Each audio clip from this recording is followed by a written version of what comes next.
I think some of the key points which I fully align with is the point of getting a clear vision and strategy, top line support, but then building the capability down through the organisation, so that hopefully not only can you make improvements at the time when you are engaging with people, but the sustainability is there too.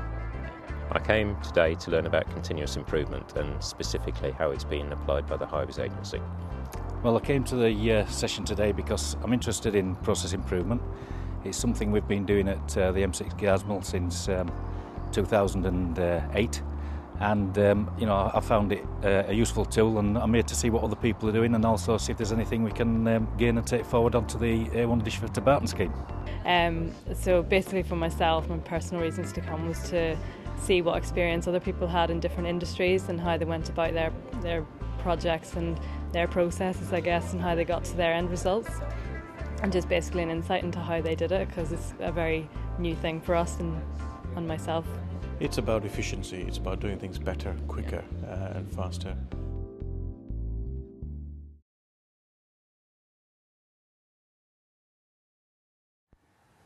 Right, my name is Derek Drysdale. I'm a Divisional Director with the Highways Agency, and I've been recently given the task of implementing lean improvements into the agency and its supply chain.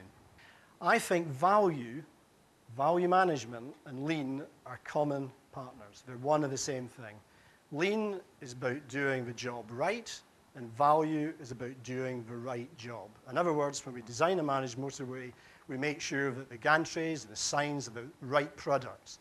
When we install it, we make sure the processes are right for putting those gantries and signs in place. And lean is very powerful to help us do that. What's the vision? Well, simply, my vision is in between 2 and 5 years' time, we have a lean culture, both in HA and the supply chain. In other words, it's not just a series of projects we'll put in place, but we'll be seeing actual improvements caused by a lean culture that we'll be using. Now, I'm not naive enough to believe you can change either the HA's culture or a supply chain culture overnight. What it requires is changing in behaviours, which then follows on to attitude changes, and then one day you wake up to find you've got a different culture. People are thinking about continuous improvement all the time. And the most important thing is those people who are lean exponents, as Stuart called them, they have to be competent to do it. There are some tools and techniques, some more difficult than others, some are more easy to put in place, but you must get mastery in those techniques. And I think that's a very powerful theory, because in Western culture, we tend to be quite directive in management. In other words, the boss is a junior person, and you direct that person. The great thing about lean and continuous improvement is it gives you a common area of mastery, so you're seen as equals. One person knows more about the subject, the other person wants to learn, and you have this common mastery. And I think it's a very powerful message. In other words, we'll create a community of people with mastery in lean. So the skills is very important. I've put a few pictures of HA board up there. The one thing that you do require to take a lean program forward is a commitment and agreement and enthusiasm from your board and your senior staff. And I couldn't ask for more commitment than I've got currently from the board. They've given me significant budget, they've given me staff, and they've also given me support at conferences when they've talked to a recent conference on the managed motorway supply chain area. Everyone was talking about lean. So now is an extremely good time to move forward in lean and continuous improvement. So, a quick skip through where we are in agency. For us, we've done a lot of work already on continuous improvement. We've got a track record. We need to do a lot more. Lean offers us a vehicle to do that. The signs at the moment are very, very promising for a whole range of reasons. I wouldn't say we've got exactly a burning platform, but we certainly have a huge pressure from the Treasury, taxpayers, range of areas for us to improve. So if we can't do it now, I think we'll never do it. So thank you very much, Stuart.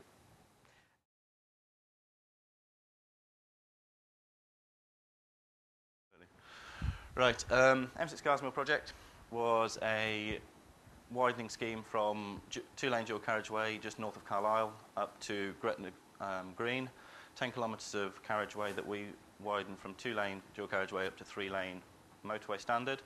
As part of that, we had two major complex structures, which were here a major structure over the River Esk, where we had to build a new bridge adjacent to the existing, and then a major structure over the West Coast Main Line, where we took the road offline and demolished the existing structure that was come to the end of its design life. As part of that, it was a £120 million construction project over the course of about 2.5 years, and like I say, plenty to go out from a process improvement point of view. We hung all of our process improvement on the DMAIC framework. So this is a Six Sigma tool in the fact that we define our project, we measure it, we analyse it, improve it, control it, and transfer it. Inputting to that, we input basic problem solving, lean techniques, Six Sigma techniques, and just utilised whatever process we felt was appropriate for that project. As part of the scheme, we generated £4.77 million worth of validated financial savings that were attributed to lean and Six Sigma improvements. But as I say, the way we looked at this was we were looking to change the mindset of everybody on the project. So the way, we realised £4.6 million worth of opportunities from, ideas from people from site, mitigated £1.62 million worth of risks from the risk register. So, these are all things that were down to the mindset of individuals and this unique approach to how we deliver a project.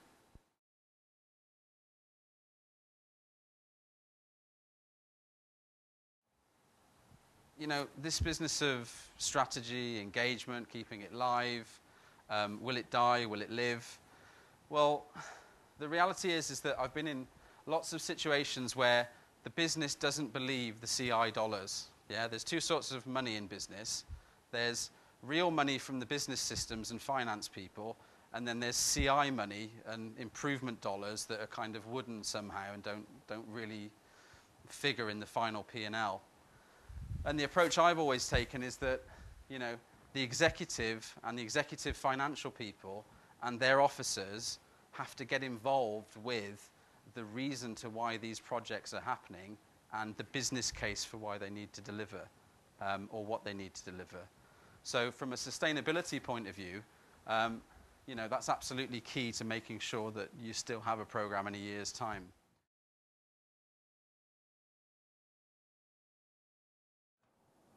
I just say that there are very large opportunities, and I know that there are large opportunities in this sector.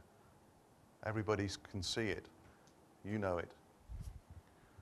And the Lean Sigma approach is a proven approach. It's been around now for a long time. It is not a flash in the pan. So why go and reinvent the wheel? There's something here that works, it's established, and it can deliver the benefits. But to really get the juice out of it, you've got to make it sustainable. It's not just about using it as a tool set, it's about it becoming a philosophy, a way we do things around here.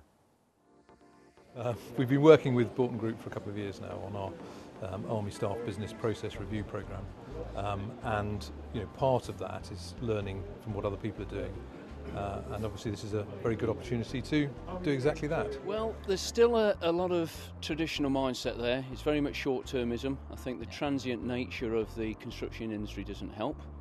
Trying to keep those teams together, and therefore the learning that you have from one project to the next is a key issue. But also it won't fit here, mate. It's not the automotive or manufacturing industry. No project is ever the same, but I think if you break it down as I try to, process is a process is a process, and once you start working with people, they really can start to see actually that this stuff really does work.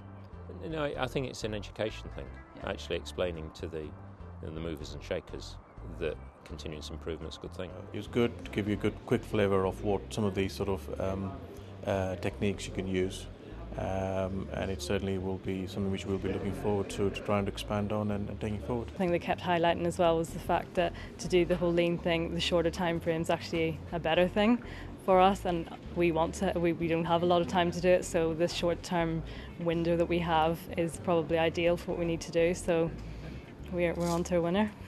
I think the one thing I'd take back is the fact that the competition's waking up to it. I think at one time as a company we were probably leading on process improvement within the industry and certainly in the highways agency market. I think there's a lot more people now waking up to that and realising the benefits that can come from it. And I think, you know, my message to people is, you know, we've got where we've got to, but it's now time to move on again. And we've got to make that step and move forward if we want to stay ahead.